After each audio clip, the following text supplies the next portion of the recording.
BBC Film and Film 4 received criticism as they both financially back two films at this year's Cannes Film Festival, which isn't by a UK director or a production company. Neither are a UK film or was shot in the UK or even use a predominantly UK crew.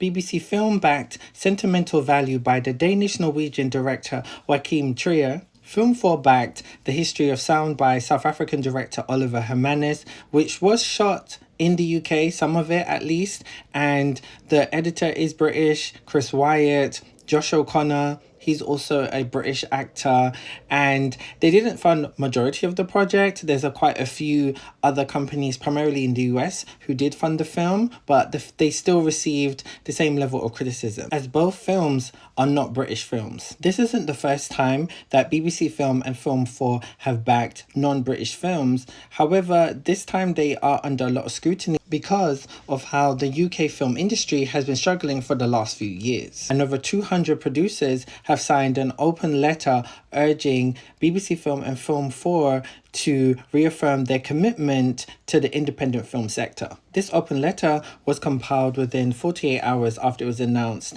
the films that BBC Film and Film 4 had backed for this year's Cannes Film Festival competition, and it was organised by the organisation Producers Anonymous. It's a really good letter that is directed to Film 4 and BBC Film. Definitely check it out on screendaily.com, and I really hope that this does make a significant change within the film industry in the UK, so that this time next year at least there will be some British films that are featured in the Cannes Film Festival competition.